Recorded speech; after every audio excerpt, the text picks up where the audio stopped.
আজকে রান্না করব কাতলা মাছের ঝোল। তা কে কে ভালো পাও অবশ্যই কমেন্টে জানাও। তা হ্যালো এভরিওয়ান, আশা করি সবাই ভালো আছো। তোমাদের আশীর্বাদেও আমিও আছি মোটামুটি। তো এদিক দিয়ে এই ভিডিওটা হয়েছে বৃহস্পতিবারের ভিডিও, সেটাই তোমাদের কাছে আজকে আমি শেয়ার করতেছি। দুদিন ধরে তো কোনো লং ভিডিও পোস্ট করাই হচ্ছে না, আর ওরকমভাবে ভিডিও কিছু দিতেও পারছিলাম না।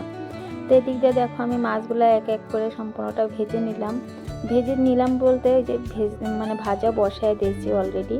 তো এদিক দিয়ে 4টা মাছ আগে দিয়ে দিয়েছি, আর এদিক দিয়ে তোমাদের দাদা কতগুলো সবজি বাজার নিয়ে আসছিলো, সেই সবজি বাজারগুলো আমি আবার এক এক করে উঠে নিচ্ছিলাম।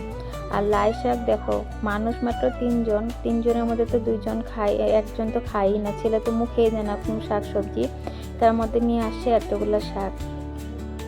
এতগুলো শাক তো খাওয়া সম্ভব নয়, তার জন্য রেখে দিলাম কতগুলো শাক, আর এক মুঠি মতন আমি রান্না করে নিব। এদিক দিয়ে শাকগুলো সুন্দরভাবে কেটে ছেটে সুন্দর করে নিয়ে নিলাম। আর এদিক দিয়ে দেখো আজকে ফুলকপি দিয়ে আলু দিয়ে মাছের ঝোলটা রান্না করব। আর সঙ্গে যেহেতু তোমাদের দাদা মাছের তেলটা খেতে ভালো পায়, তার জন্য একটুখানি মাছের তেলও নিয়ে আসছিলো। সেটাই আবার ভাবছি ওকে একটু বানিয়ে দিই, যেহেতু আমি এত ছেলে মুখেই দিব না, ওর জন্যই রান্না করা হয়। দিক দিয়ে কাঁচা ছিলাটাও কেটে রেখে দিয়েছি, তার সাথে অল্প একটু ফুলকপি ভেজে রেখে দিয়েছি। আর ঘরে অল্প একটু আপেল ছিল, সেটাই ভাবছি কেটে ওদেরকে দিয়ে দিই। সেদিক দিয়ে ওদেরকে খেতে দিয়ে সিধা চলে আসলাম, আবার মাছের ঝোল তো হয়ে গেছে, দিয়ে শাকটা রান্না করে নিই।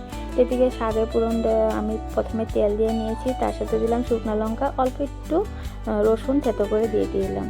দেওয়ার পরে শাকটারে সোমবার দিয়ে সুন্দরভাবে শাকটাকেও ভেজে নিয়েছি।